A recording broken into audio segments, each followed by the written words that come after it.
Headline edition, July 8, 1947. The Army Air Forces has announced that a flying disc has been found and is now in the possession of the Army. However, there have been a certain percentage of this volume of reports that have been made by credible observers of relatively incredible things. 2, 1, 0, all engine running. Liftoff. We have a liftoff. 32 minutes past the hour. Liftoff on Apollo 11. Tower clear.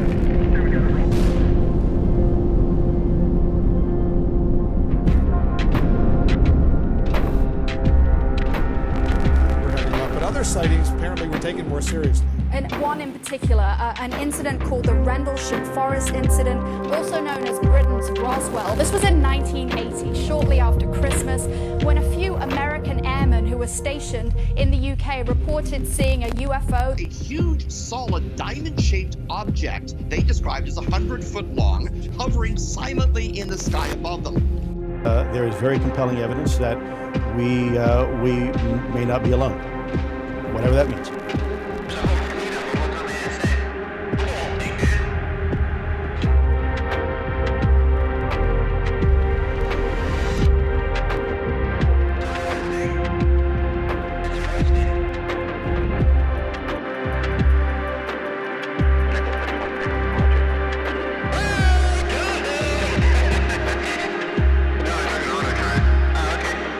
American public and global public finally understands UFOs are real. This is a technology that is so far beyond anything that we have.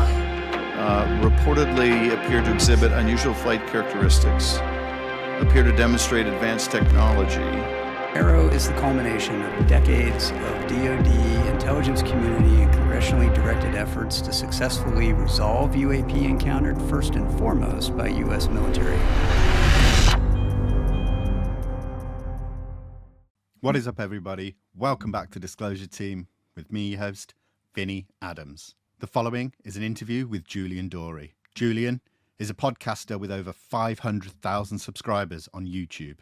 On his show, Julian covers a wide variety of subjects, including UFOs. If you enjoy this subject, please hit that like button, subscribe if you don't already, and if you want, comment below. I read all the comments and try to respond as many as possible. And share it with your friends. All of these things really help with the algorithm, and I really appreciate it. I hope you enjoy this interview with Julian Dorey. Julian, thank you so much for being here, man. I really appreciate it. Thanks for having me, Vinny. It's great to be here. Man, I'm really looking forward to talking with you about the various subjects that I cover, but more specifically what you cover, because, you know, I've been a fan of your show for some time now, and it's allowed me to kind of branch out into other areas that I may not have kind of looked at before. So I guess let's start off by sort of getting a bit about your background, what made you start a podcast, and how that all came about. Yeah, so I worked on Wall Street right out of college, which I know that's kind of hard to believe looking at me, but I swear to God I did. And I was in like the private bank. So we worked with ultra high net worth individuals on everything in their financial life. We work with some public companies on things like 10b5-1 plans, or even something very simple like a 401k, which was really just like an excuse to make relationships with the C-suite and get them as clients. But it was a team that had been around for a while. My boss who ran it, I was very tight with even before I got the job. I met him when I was in college. We hit it off. And while I had the job, I was extremely close with him and continue to be very close to him this day. It's my guy, Larry Katina. But I knew subconsciously at first, you know, after maybe like a year and a half, that this was like, I liked the team, didn't like the job, right? But then I kind of started to admit it to myself maybe about 3 years in. And the way that business worked was, you know, because there's all different, like when people say Wall Street, that can mean 100 million different things. The way this part of Wall Street worked is essentially, it was like the kind of job you come out of college, you grind like a dog, you make no money. You know, I lived paycheck to paycheck. And then if you do a good job, you get the contract offer. So I worked so hard, I got to the contract offer and I was like, oh, fuck, I can't do this. So, you know, some people might call that dumb because it was like right when I was going to start actually making money for the first time in my life. But I just, it was an easy decision for me. So I had been doing some side LLC stuff with some friends for a couple years. I was much more, like I'm an artist type. So I liked marketing. I like creating things. So I started looking when I turned down that deal from my boss. That was like the end of summer 2019. He was such a great guy. He's like, obviously he was very sad, but I think we both kind of knew it was coming. But he didn't say like, okay, get lost. He was like, hey, the company's paying you right now, which is great because, I don't got to worry about it. You do great work. Hang here while you're figuring out your next move. So Nice. I got my ass kicked, because at least I could pay my rent doing that, right? I'm not Sure. unemployed, which was, he didn't have to do that, but he was just a great guy. So I was getting my ass kicked on the job trail over the next about 4 or 5 months. And then I was finally breaking through a little bit in February 2020. And then boom, the pandemic hits and everything dried up in a second. Long story short, I had this idiotic bullshit, side thing on Saturday afternoons in like the 8 weeks leading up to the pandemic where I was like researching what I'd have to do a podcast. No plan, no actual thoughts of doing a podcast, but I was like, well, you'd have to get all the right equipment, like do it right. So my dumbass spent literally every cent I had, which was not much, on the best equipment I could get. And I ordered it on like maybe March 4th, 2020. And then, I'm still working on Wall Street. So what's happening? The whole fucking world's ending. The stock market's crashing ahead of the actual pandemic starting. So I forget I ordered it. Like that last week was crazy. And then the first day of quarantine, Friday the 13th, March 13th, I get like the notification, like your equipment has arrived downstairs. So I go I'm like, what? Oh, fuck. I go get the equipment. I drag it upstairs, put it on my couch in the apartment. And I just like stood back like this. I looked at it and I was like, you have done a lot of dumb shit in your life, but this is by far the dumbest shit you have ever done. And then I don't know how long it was. Could have been 5 seconds, could have been 30 seconds. There was some sort of moment of silence. And I was like, well, fuck it. I guess we got to go for it. And there was no more thought there. As a chronic overthinker, I'm so happy for once I didn't overthink. And I just started, we got our clients calmed down quickly. We got the market turned around very quickly. We were pretty well set up for it. So within a couple weeks, I was talking with the boss and we're like, hey, we're looking pretty good. And things got easy. So the work for the job was minimal. And then he goes, hey, remember they were saying like 2 weeks to stop the curve or something. Yeah. He said, listen, there were 2 phone calls. First was the boss. He's like, they say we're going back to the office in a couple weeks. We're not. Like, there's no way. So, maybe it'll be a couple months. Stay on till then. Cause I assume job offers just dried up. And I said, yeah. And he's like, all right, just stay on, collect the check. I'm going to have you do a little bit of work each day. No problem. So I got to build. I worked 18 hours a day. 1 to 2 of it was on Wall Street. The rest of it was me just building whatever it was going to be with this podcast, most of which, I just had to figure it out. So then I got another call from my dad in like right after it started, literally like, I don't know, day 2 of quarantine. And he was like, hey, do not re-sign your lease. Like, what do you mean? Because now I was thinking like, okay, maybe I'll re-sign the lease now. I was going to be moving somewhere else. But then I'm like, wow, no one's going anywhere. He's like, no, this 2-week shit, that's not what this is going to be. This is going to be a year. And I was like, you're high. And he's like, no, I'm not. I'm telling you, it's going to be like a year. And he was spot on. So I didn't re-sign the lease. I was up in North Jersey. That's where I lived by New York. And so I moved back home to South Jersey, which was very close to Philly, with my parents. And when I got home, I had the equipment there. And my dad was like, what the fuck is this? And I was like, I don't know. And he's like, well, if not now, when? And the back room they didn't really use. So he's like, build a studio in there. And I started building the studio with whatever scraps were around there. And I spent months like building the vibe I wanted. It wasn't an ideal shaped room for a studio. It's a great room. It just like the shape of it was weird. But Right. man, it worked for my first studio, man. It worked so well. We were in there until episode like 165. So Nice. recently, I didn't move out of my parents' house till August of 2023. I was in there 3.5 years. So I Dude. could have never done that. Also has to get said. I could have never done this podcast without my parents, because I for the first time in my adult life, I didn't pay any rent. And how the fuck could I have launched? You know what I mean? Like, that's basically just assume it's at least like $2,500, $3,000, something like that, to have a place where you can have a studio and sleep and shit and whatever. You know, I didn't have to have that every month for 3.5 years. And it really, you know, like I said, obviously, like I've lived in a dark studio for 4 years, and I take a lot of pride in that. I've built the shit out of this and built it off nothing. And, you know, hopefully we're getting somewhere now, but you know, you have help along the way when you're building something. And there's a lot of people whose parents would have never given them that opportunity. So it was really cool.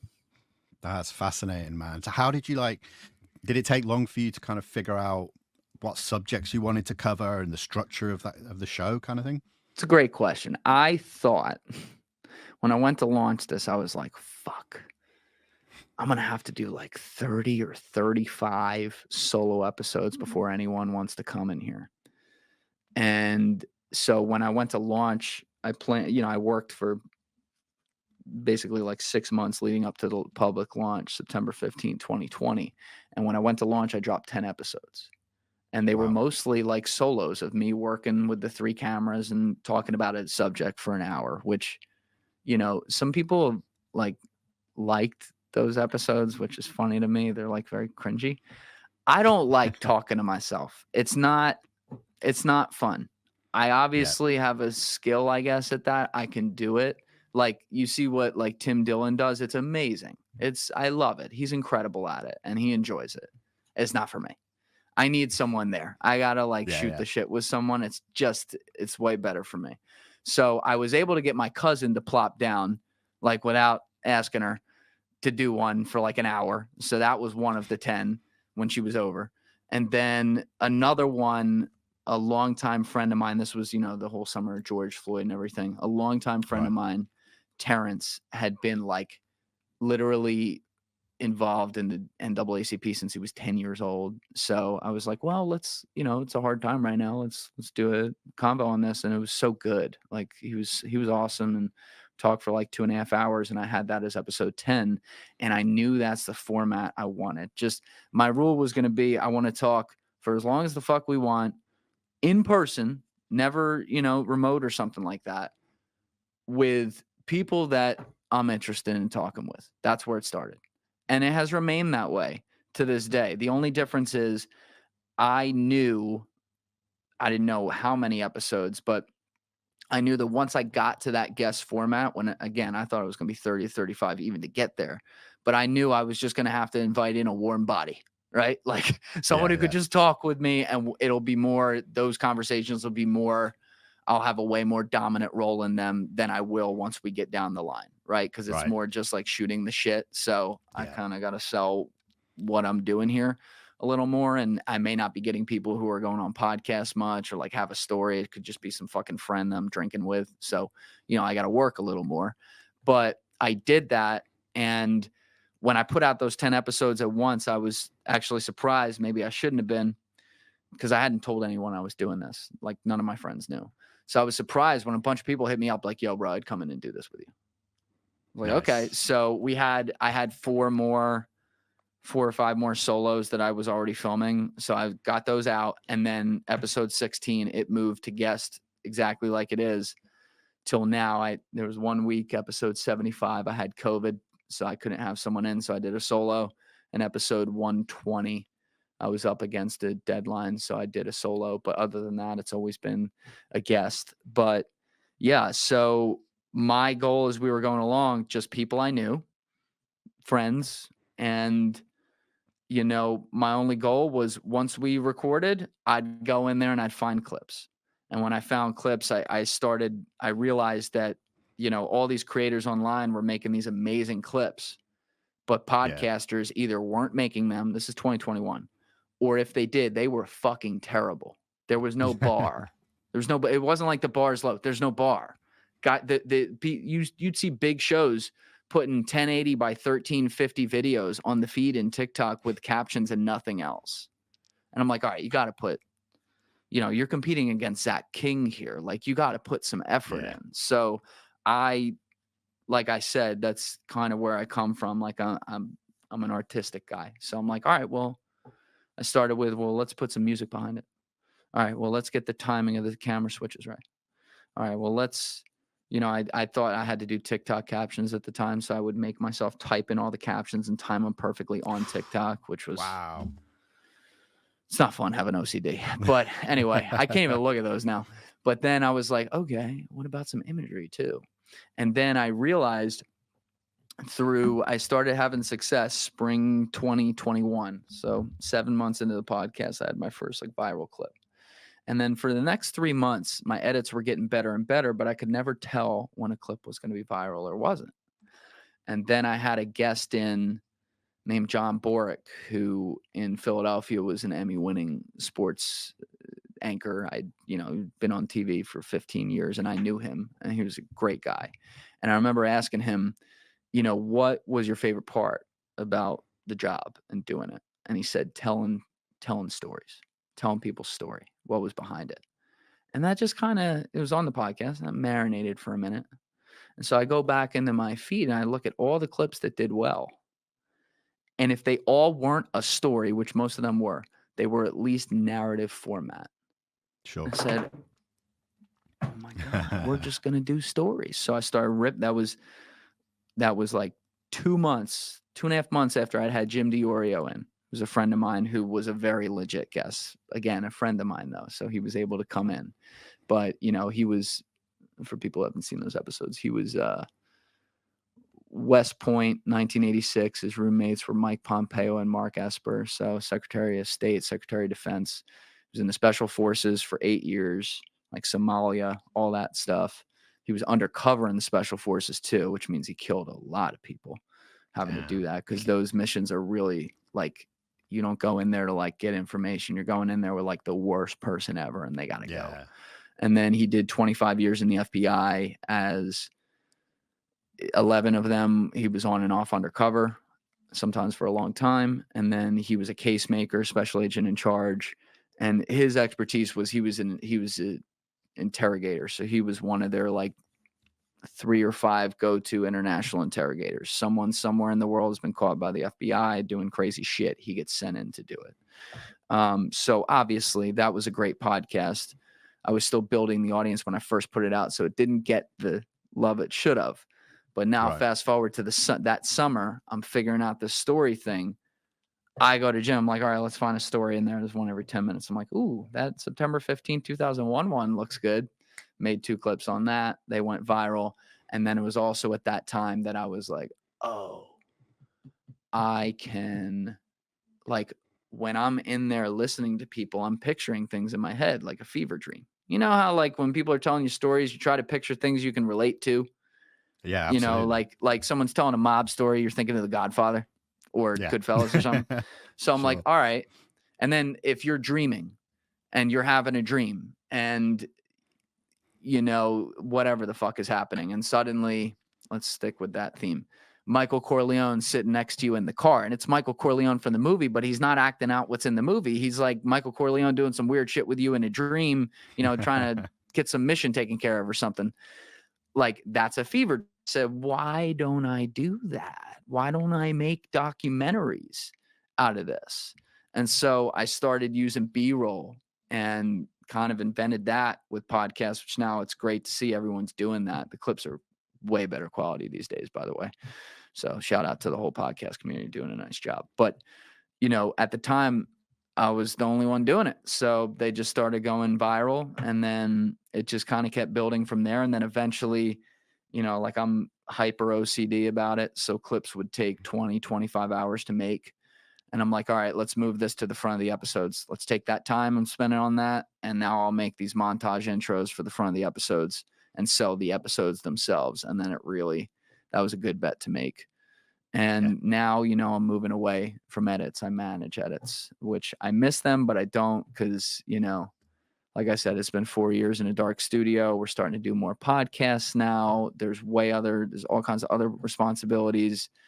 You know, everyone around me has been telling me for well over a year, like, dude, you got to hand this off. And it just took me a while to listen, but that's kind of where we're at. And that's how it all fell into place. And so once things started going viral and I would be able to find clips just in these random episodes I was doing, eventually by episode 87, Raj Rajaratnam wanted to come in.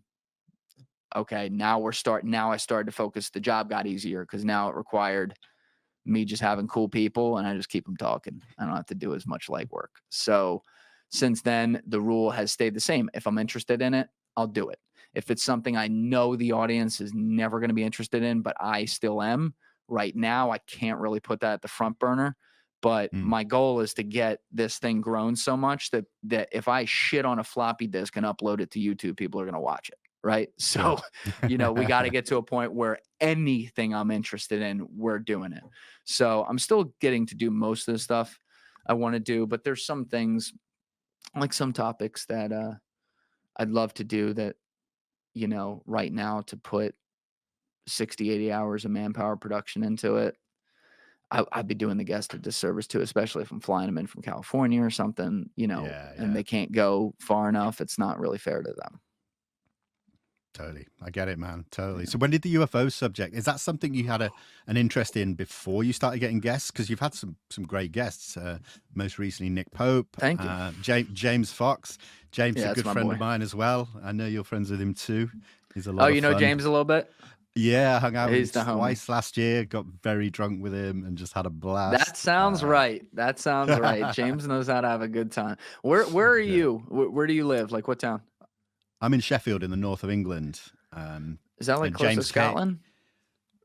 Still a few hours away, but James, when he's filming for his upcoming documentary, he stopped off here in Sheffield to film a scene with one of my friends and colleagues, Dr. Clark, and so I got invited out to meet James and hang out, and yeah, that was wild, man. That's awesome. Wild. Yeah, James is always like, so when are we going to the pub? Yeah. He's like, you want to go to the pub? He's like, oh my God, it was amazing. We went out to the pub. We had drinks all night. Oh my God, I loved it. I loved it. He's so much fun. Yeah, but it's cool.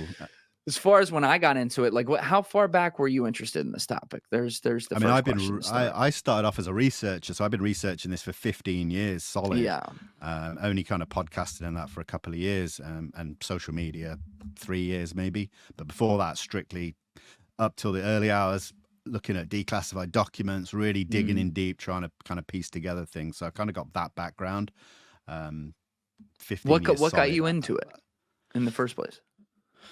I suppose it was like a kid growing up. I'm 46, so I was born in the late 70s. And so I had all that like E.T. and all the really big sci-fi movies of the 80s really kind of propelled me into kind of the questions of what is out there. Are aliens real? And then throughout my, 20s, it was like looking at documentaries, reading books, and then into my 30s, looking more at the like lecture circuit of people like Richard Dolan and that. And then it just kept elevating until the pandemic hit. And then it was like I started the Instagram account, which kind of picked up some traction and met so many people through that in the UFO community. And now I'm just doing it. I've been out to South America researching cases, making documentary series, speaking. Where in South America?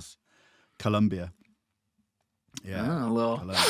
A little bit of Colombian good stuff while you're out there. No, man, none of that. Those years are way past me. But now, so yeah, just it all blew up, and now I'm just embedded in this community, like my wildest dreams. It's amazing. So, well, you have forgotten more in one day than I probably had known in my whole life, and like shit like that always has to be said. Like sometimes I feel like people, I have to remind some of the fans of the show, like, dude, I'm a podcaster. I'm learning with you, I'm not the expert in this stuff. So I never want to be misheard on that. I can have opinions on some things based on some of the great people I've had access to who know a lot more than me. But, that's all it is. It's just opinions. But I honestly was never into it until about 2.5 years ago.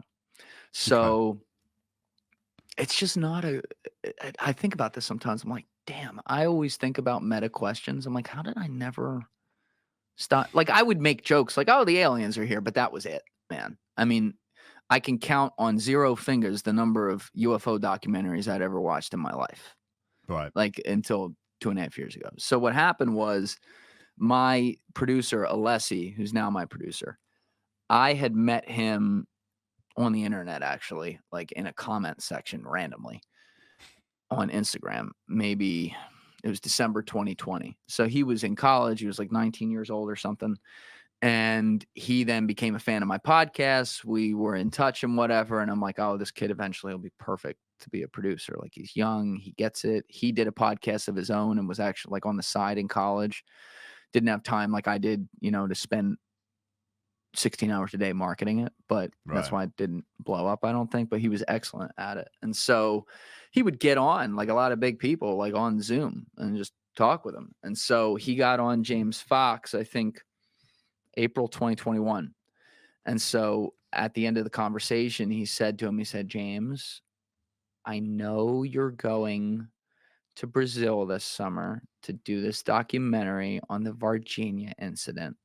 I have absolutely no skills. I've never used a camera in my life, but I will get your coffee and make your bed. I would love to come down there with you.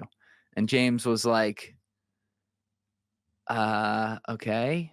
He's like, I'll tell you what. If you buy a ticket to Brazil and show up, you're in, bro. And so he hangs up the phone. And he's like, I'll never hear from that motherfucker again. So what do you know? Like, typical Alessi, no money in his bank account. Still is that way, probably. But, he and I are both slumming it here. But he fucking shows up to Brazil. And James was like, oh, here's your hotel room. And like, they're walking in the hotel room and he's like dragging another guy out of there, like, get the fuck out. And Alessi's like, he never thought I was coming. But then James, he was like a part of the family, and he made the documentary with him. He was, there's actually, remember the critical scene in Moment of Contact, which, by the way, if people haven't seen that, phenomenal documentary, but that critical scene where they go to address Eric Lopez at his house, and he's in the window. Yeah. And then that shot comes from the side where he's like saying, I'm going to leave you here with bullets. And they all have to leave and they're all scrambling. That shot comes in and James turns to the camera like, oh my God, that's our Lopez. That was Alessi. He just like got out of the car and did that. And then James was like, oh my God, that's incredible. We got to use that. And so anyway, when that documentary was getting made, Alessi introduced me to James because it was going to be coming out, obviously. And we started talking in 2022. And then ironically, Danny Jones, who used to be called Concrete, it's called Danny Jones Podcast now. One of my best friends. I talk with him literally every day of my life. We talk about everything, but I had never told him, hey, I know James Fox. And like, he was going to be coming in for a podcast. And then one day it shows up. Like, he calls me up. I'm like, how you doing? He's like, I had a long podcast today. I don't know if I fucked it up, but I think it was good. I'm like, who's it with? He goes, it's got James Fox. I'm like, fuck! God damn it! Because Danny's the best at, like, getting to people, that are about to go. So we held off on doing a podcast because I'm like, all right, well, let's spread this out a little bit. And then James came in, I think, like 4 months later, and stand-up guy. Right. His flight got canceled on the runway in Vermont, and he got in his fucking car and drove straight down there and stayed for a couple of days. It wouldn't even let me pay for the hotel. It's crazy. So, funny guy. But during this time, as I'm getting to know him and Alessi really showing me so many things, I got bit by the bug a little bit. And so throughout 2022, especially, I started watching documentaries. I started watching, actually going back and listening to some podcasts. Like, usually when Rogan would have on like an alien guy, I'm like, skip. Like, that was always a skip for me. And now I'm like, all right, let's go listen to this. I'm like, wow, this shit's fire. But, I have a healthy skeptical lens on stuff. And I think that's really useful in the space because I think some people run away with what they want to believe versus what it could be. I'll tell you what I have no doubt about. There is intelligent life out there. Like, when people say there isn't, I'm like, that's narcissistic. It's not even it's not even mathematically possible that there's not. But when it gets to, are all these stories or some of these stories even true?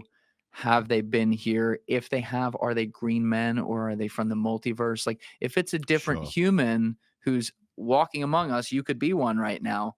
You're technically an alien, even if you're from this planet, but at a different time. And like, I try to use the example, and maybe some scholars would yell at me if I said this, but it's makes sense in my head. Like in Interstellar, when Matthew McConaughey comes back to Earth 70 years later, he's an alien. Even though there's still people alive who were alive when he was there, he's coming back. His daughter's on her deathbed.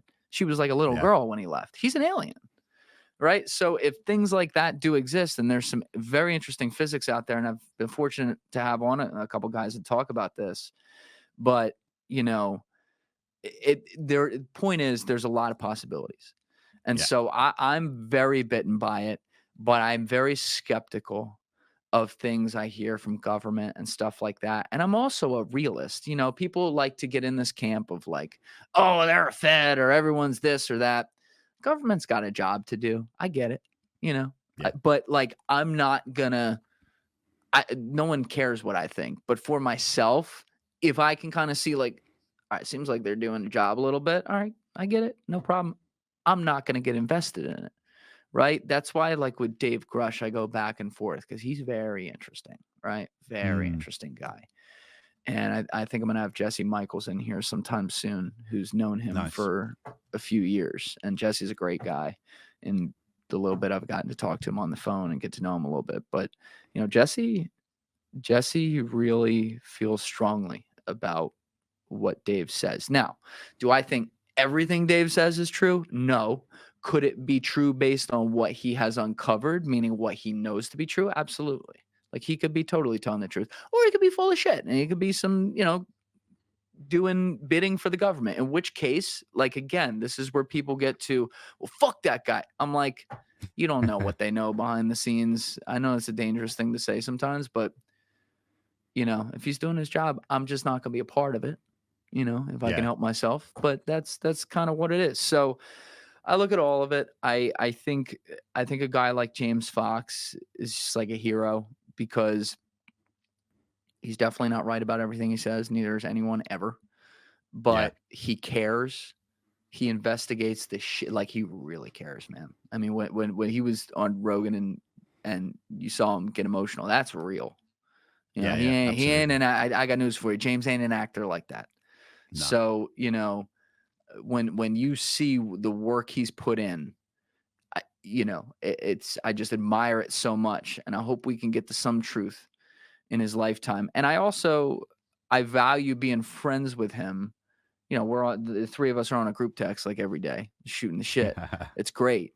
But I think guys like me, there's better guys than me for this role, but like at least having guys like me around is very useful for him because even though I do believe it's out there, I'm very skeptical when I hear stories. I'm not gonna run with it. And again, guys like Michio Kaku, who definitely believes it exists, he makes a very good argument about, you know, if you see an alien, grab a pen. Grab something, steal something. There is no physical evidence. The holes to that are, does the government have it? And we don't. And they're able to get in there first. Also, are these intelligent beings able to simulate these things ahead of time, including simulate being seen in certain ways by, children in Zimbabwe or something? To try to, you know, as a part of their little experiment, because maybe time in our warp is 1 second to them, as part of a little, you know, ant experiment, fuck around with these idiot little humans. Maybe, you know, it gets weird. It gets very stressful to think about. But I think at the beginning of the universe, there has to be some sort of creator, a god, if you will. I tend not to think it's just personally, it's probably not the same model of what the religions say it is. Could be. Right. I don't know that. Could be. You don't know that either. But there has to be something. My next podcast is with Lawrence Krauss, who hilarious motherfucker. But like, you know, one of his life theories is that it's something from nothing. And I won't speak for him. I'll speak from my opinion. I don't think he realizes it. I don't even think he believes that. Because his point is like, there's no creator. And so he's like, aliens, I see nothing for aliens. You know, he's like one of these, like, whatever. But you just don't know. So my seat I sit in, it's a fun hobby, but you're not going to see me get too wrapped up in UFO Twitter and stuff, which is kind of a crazy fucking place. No offense. Like there's some,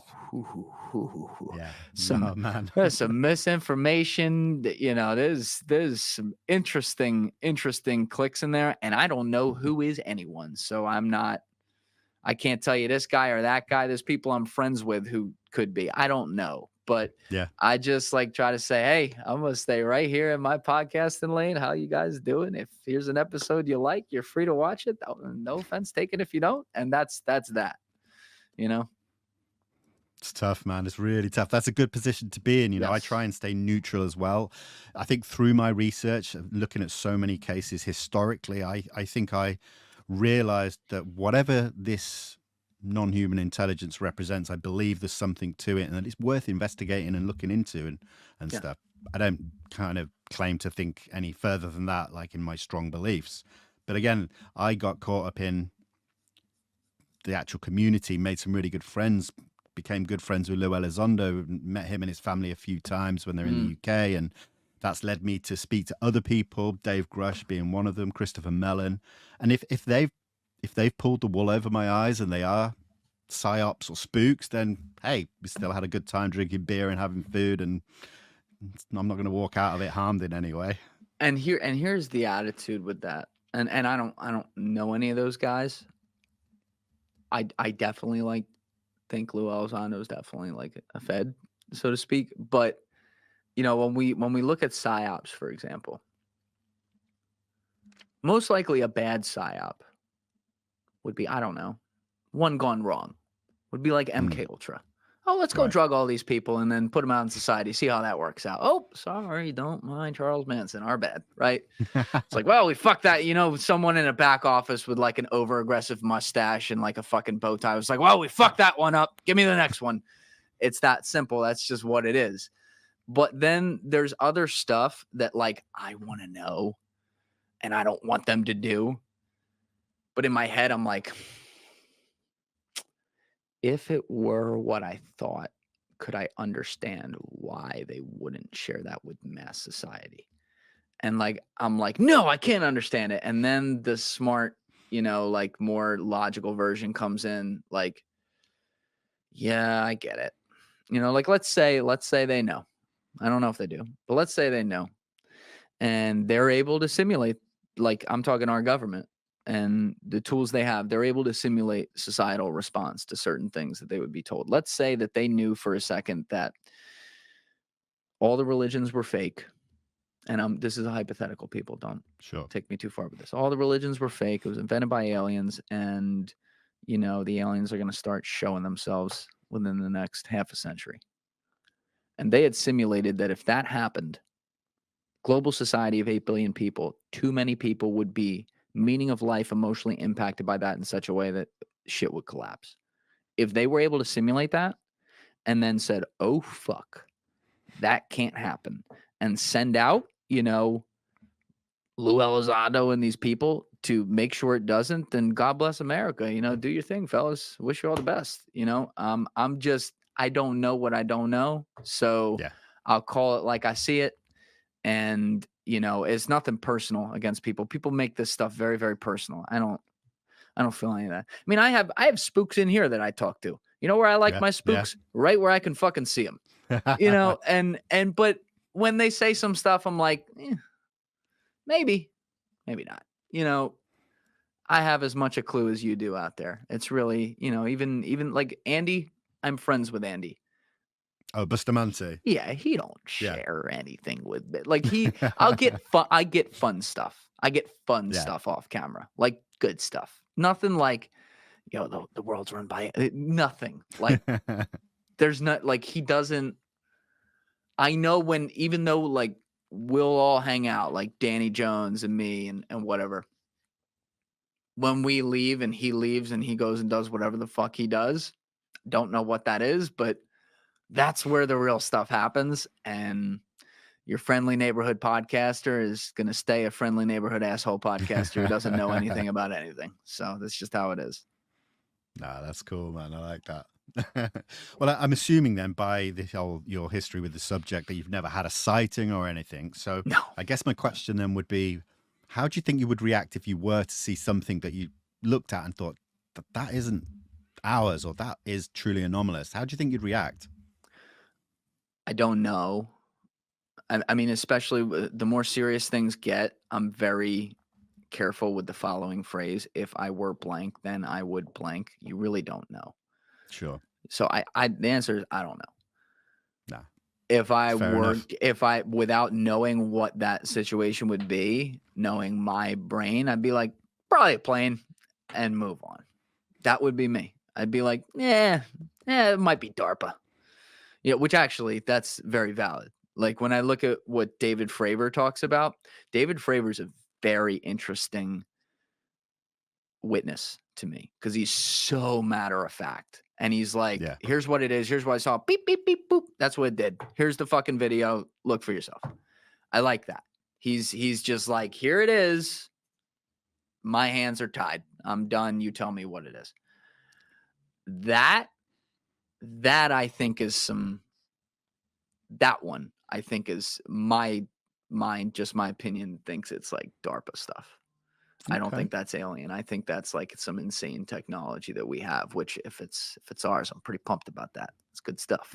Don't give that shit away, boys. So that's interesting. Yeah, I could be wrong, but that's just where my mind goes.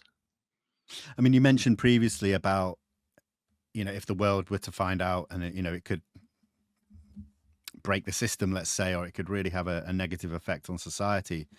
See, the way I think of it is more like, I think that would need to happen so that we could get past it and become better than we are now, destroying the planet and fighting over fossil fuels and things like that. It's interesting. But what if it got worse? Perspective. Yeah. This is the dilemma, isn't it? This is the ultimate dilemma. Yeah, because I mean, I don't believe that everything, if we were to get disclosure, I don't believe it would be all rainbows and butterflies and aliens are here to help us. Like, so many people out there think that. Like Stephen Greer says, extraterrestrials are all, they're here to help. They're all, trying to see humanity do better. I don't buy that for a second, man. I mean, he's also a guy who was like, the CIA offered me $2 billion to go away or I might die 20 years ago. But here I am on the Sean Ryan podcast 20 years later talking about it. Yeah. I hear stuff like that and I'm like, that's not, you'd have never been heard from again, my guy. It's just where my head goes. No, I'm the same. I think it's a shame to see people like Dr. Greer kind of do that kind of thing. He was great back in the early 2000s with the work he was doing. It just seems to be like muddied waters with him these days, which is it sucks, it's hard to tell though with anyone. You hear stuff like that. That's where you can kind of be like, okay, there's my bullshit meter. But it's tough. Like even I like Nick Pope a lot. Awesome dude. You don't know. The guy was in the British Ministry of Defense. You have no idea. He's a lovely chap. Great guy. Yeah. I really had some the nicest guy ever. But you don't know. I mean, I have some interesting history with Nick. I won't go into it too much. Oh, yeah, you gotta give me the tea now. Nick, and I say this with the greatest respect, Nick, I think he has used his role and embellished on it to make it sound bigger than it was with regards to the work he did with UFOs. I have sources within defense intelligence here who are the level above, who did the groundwork and the investigations, had the clearances, while Nick was kind of the desk clerk, let's say. And me and Nick had a bit of conflicts a year or two ago. We met back in the summer, just gone, in Roswell, got on fine, squashed any kind of beef that we may have had. And yeah, I mean, hey, it is what it is. I have no I see people. It's fair for people to argue over things. I think people take things as an everything or nothing. I mean, I know people do that. They do that online all the time, no matter what it is. Yeah. And so, I've had recorded 180 something podcasts in here. You sit with people for minimum 3 hours apiece, right? Sometimes it's 6 and we do 2, right? Yeah. Everyone, including me, we're wrong about something. We're a little off about something. We hide something here and there. It doesn't matter who you are. And so do I think just about everyone who's ever been in here might have had something in their resume that's a little embellished? Sure. Yeah. Yeah, I think that's fair. But I do think from some other people I talked to before I brought Nick in and looking at what he did, I don't think he was the guy out there leading the investigation with like the flashlight next to Tommy Lee Jones, on the ground. And I don't think Nick really says he is either, in fairness to him. But I mean, there is some documented proof. I've seen people argue with other documents and try to like argue against it. But, he was on that desk. If you want to call it more of a clerk's job, I might actually counter and say, listen to my podcast with him, because essentially that's what he said. He talked about, I'm at the desk reviewing cases. That's kind of what a clerk is, I guess, like a clerk investigator, right? So I will give him that. I also appreciate that. And obviously, like, your opinion is your own, and I'm perfectly fine with that. But I also appreciate that we had, frankly, no disrespect, like a lot of idiots on Ancient Aliens. I mean, he's like the only sober guy on that show. So, if that's what he was going to do with it, I'll take that. You kind of need someone to be like, well, let's hit the brakes here, shall we? And he's also very ambivalent on the whole thing. He has a very similar opinion to me. Like I felt like we had almost the same opinion on this whole thing, which is like, look, don't know. Here's some weird shit. We don't have evidence of X, Y, and Z, but it's interesting. You be the judge. And he really is like that. I mean, at least my read, off camera, on camera, he was very consistent. Nothing changed when he went on camera, which I liked. That's fair enough. Absolutely. Like I said, I get on with him fine now, and it's funny where we came from to where we are. So I appreciate that. Let's move just slightly off of UFOs, because a few other subjects you touched upon, especially recently, I've seen a couple of great shows where you've had guests talking about sort of the pyramids and ancient structures, ancient civilizations. And, there's always that age-old argument or conversation about, did aliens build the pyramids, or was there an advanced civilization that may have disappeared from this planet that we don't have anything on the historical record? So where do you sit with that kind of conversation? Yeah, so I'm a history buff. I love history. And kind of when you look at some of the great podcasts out there, you don't think of it this way, but a lot of them are history, because they're talking about things that have happened. I mean, that's the definition of history. Sure. Right. And so I've always been into all different eras and places with history. I love European history. I love American history. I love African history. I love Asian. I mean, I just can't get enough of it. But I'm the farthest thing from an expert on the ancient civilizations history. And it's funny how this happens. I got interested in the aliens, 2.5 years ago, like I told you. And like through that, I started to think about that history more, because I'm like, oh, maybe they were here then. And so again, like you look at some of those old Joe Rogan episodes, like Graham Hancock, skip, and then I went back. I'm like, yo, this shit's fire. It was the same thing. There's like a ton in there I've never listened to. I probably listened to like 2 or 3 of his on there. So I still have like a lot of untapped stuff to get to, but like Randall Carlson, really cool stuff. Yeah. And I started to just look at it more, and you got to be careful, because there's just like everything else, just like UFOs too. There's a lot of grifting, Oh, yeah. and I'm not, listen, I'm not perfect. I do my best to evaluate people. There was one major exception to that I'd take on the chin. Didn't evaluate him ahead of time, but everyone else, like, I do my best. I can't really know the whole way, and until they're in here. We've been mostly good so far, but I'm sure at some point we'll have in someone talking ancient civilizations where I'm going to be going through the podcast like, this guy's a moron, because people try to run with things. And I try to be really careful about that. And I know I get yelled at that by people, but like, I'm the guy who's into some of the alternative stuff, but the they don't like me because I'm the voice of reason. Like, well, that probably wouldn't be how it is. But is there weird shit? Yeah, there's weird shit. And but my friend Luke Caverns, who's fucking awesome, love that guy, had him on. What I love about him is he's sober, just like I was talking about with Nick with stuff. He is so willing to be wrong about things. He's open about it. He's like, just give me a good argument, and we'll go with that. And to his credit, he the second of 2 episodes I did with him, he was making a lot of, I'd say 75% of an argument about the pyramids actually being built about the Egyptians that made sense. There was 25% of it that I'm like, I don't think they got those motherfucking rocks up there, right? And after we recorded it and he was going through some other evidence and stuff, I didn't tell him to, like, he tweeted about it too. He's like, I'm open to being wrong about some of that makes less sense than I thought before. We need voices like that. We not crucifying people who do that.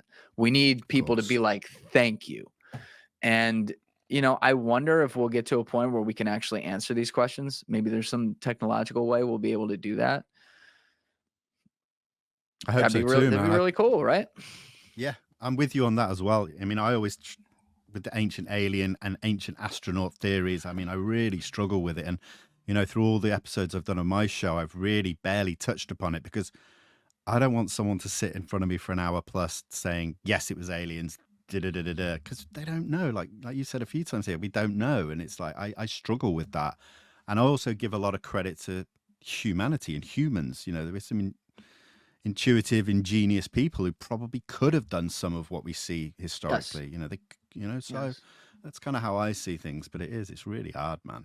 You got to be so careful with, once you make that, you have to identify where you made the first leap. Once you make a leap, and by leap, I mean something that's not perfectly backed by evidence. Exactly. Because if you don't identify when that is, you're going to make 12 more leaps after it. And now you're mathematically it's not even possible. Right. And there's too much of that in the space. And again, some people, they don't like me saying that, but that's how I feel. It is what it is.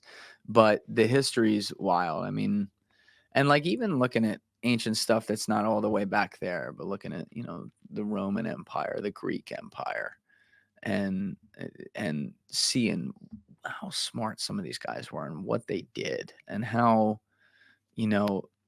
they also had control over what the narrative was. It's very fascinating to me. So there's a lot of untapped stuff there that I haven't done yet that I'd like to get to, but it's all interesting questions. I mean, like my dad is a history buff too.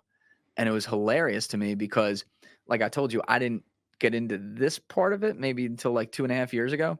And when I went to put out the first Matt LaCroix episode and it came out, it was like literally like one of the last days I was living at home. I put out the first one and he comes in the back room and he goes, "What the fuck is this shit?" I'm like, "What?" And he's like, he like has it in his ears. He's like, I'm like 10 minutes in. What's this ancient civilization? No one's listening to this shit. And I'm like, "You have not been on YouTube, my friend." And he's like, all right, I'll keep listening. It's like, I don't. I'm like, are you interested in this? He's like, no. I'm like, what the fuck is wrong with you? But I'm trying to get him interested in it a little bit. But it's weird. There's 2 types of history. There's the most ancient shit, and then there's everything else. And there's people who, like me all my life, and like my dad still apparently, who like everything else. But then like the ancient shit that has almost no ties to it other than like, oh, look, a pyramid. We don't think anything of it. I mean, my dad and I actually, my grandparents took us on a trip at the end of high school, and we saw the pyramid. Wow. We were there. And I remember my dad and me were like, wow, that's some cool shit. All right, let's go. That was it. We took like a picture, we left. And now I'm like, fuck, why didn't I go in that thing? But I'll go back at some point. But that's just what, at the time, we're like, wow, that's really fucking cool. All right, let's go get food. There was no appreciation for it. Whereas when we were going through Italy and stuff, every fucking thing we're stopping at, like, oh my God, so-and-so stood here, whatever. So it's weird how you have that difference. Sounds like you've got a good relationship and you're able to talk about these subjects with your dad, for example. But do you have any other kind of family or friends that you've brought this up with and it's not gone so smoothly, let's say? No, No stigma, no, no, because because I'm very sober about it. I'm very Cool. like, I don't know. This is interesting. Have you looked at this? Some people will be like, really?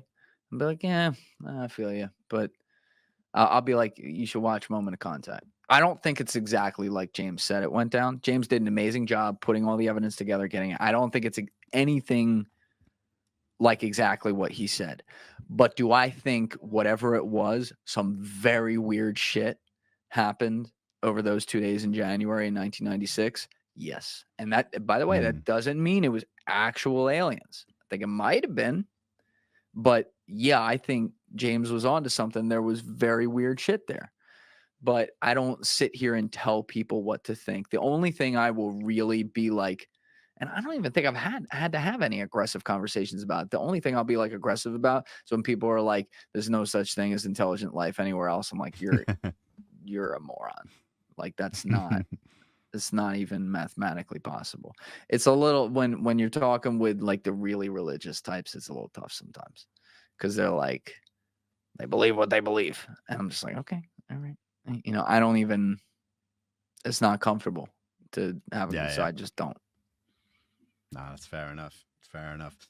Right, before we finish, Julian, listen, I'm really intrigued to know if you've got any kind of new guests coming up that you can tell us about, or any subjects that you are planning on, covering. It'd be great to get a scoop. We're working on so many people right now that, Aless is killing it, reaching out to people. He'd like now is taking control of that. And it's always been me having to do it, but he's killing it. So there's a lot of people we're working on, but people I know we got. When's this podcast coming out? This one with me? Next couple of days. Okay. So probably at the time this is out, either right after or right before this comes out, we're going to drop Lawrence Krauss. Like I said, that was a very interesting conversation. He's a character, put it that way. Read his Wikipedia, but brilliant physicist, I'll just say this, very direct about things, which I appreciate. And if you read his Wikipedia, that includes everything on there. I'll leave it at that. Wow. And then, and then after him, I have Nick Pope's wife coming in, who is Elizabeth Weiss, who's a world-renowned anthropologist, archaeologist, sweetest lady. She's getting canceled for, she went through it. Every time I thought it was the last story, I'm like, okay, let's talk about the next. She goes, wait, there's more. And it's all from the last 3 years. I'm like, this is exhausting. But I felt so bad, like it's going to blow people's minds. One of the things she's got canceled for is like they found bones from, I don't know, 2,000 years ago or some shit. And she identified it as female because it had a fucking womb. Okay. And they canceled her for saying you don't know if they identified as female. Yeah. So we have her in, sweetest woman, and hopefully what she's working on now is finally going to give her some peace. But then I have Rachel Slade coming in, who just wrote a book about the potential rebirth of American manufacturing. She was so much fun. We had amazing rapport, like great author, really, really cool lady. So I have that. And then I have Lou Ferrante, who was a Gambino mobster years and years ago, like when he was a baby. And he went to prison, didn't rat on anyone, did a full sentence, came out and said, see ya. And he's been doing Discovery Channel documentaries on random shit, books for years. Great, great guy. I was just on the phone with him before we hopped on. I have Johnny Russo as well, who played Carlo in The Godfather, who you judge it. Half of what he says can't be true. Half of what he says is probably true. I mean, it's all over the place, but really, really great guy. And then I have episodes with Joe Tedeye, who's a popular guest I had on, who was a CIA assassin in Ground Branch. I have episodes with another CIA assassin friend of his from Ground Branch, this guy Dale Comstock, who's savage. Like I said, I like my spooks right where I can see them. And then I have Matt LaCroix coming back. And then I have Paul Rosalie, who's my most popular guest ever, coming back. We actually just recorded that. I'm going to hold that for a while. It was fucking awesome. Those 2 episodes. And then I have a guy who's never really been on a podcast before, so I'm not going to say who that is, but very cool. And then I'm forgetting. We've been putting a lot on the books. There's another guy I'm talking with that we're supposed to have in a couple days. We'll see if it happens, but also really cool, actually, like a really big name too, which is not really my MO. Sometimes that happens by accident, but that's not really what I go for, but it's great when it happens. And then who's the guy I'm recording with on Tuesday? Forget what the fuck that is. Oh, that's another one. He hasn't really done podcasts. I probably shouldn't talk about that yet, but not ancient civilizations, but old history. Okay. And not something people talk about. And pretty fucking cool. And it involves the UK. Wow, ominous. I'll be checking them all out, but no, man, that's exciting. A lot of work, dude. I tip my hat to you. That's incredible. Thank you. Listen, Julian, man, thank you so much for coming on, man. Really appreciate it. Obviously, I'm a huge fan. I urge anybody watching to go and check out Julian's podcast. I'll put the link in the description below. Thank you. And thanks again, brother. Thank you for having me, man. This was awesome, Benny. I'll do it again sometime if you want. Absolutely, man. And everyone who's watching, thank you guys so much for the support, and we'll see you next week for the next one. Take care. Goodbye.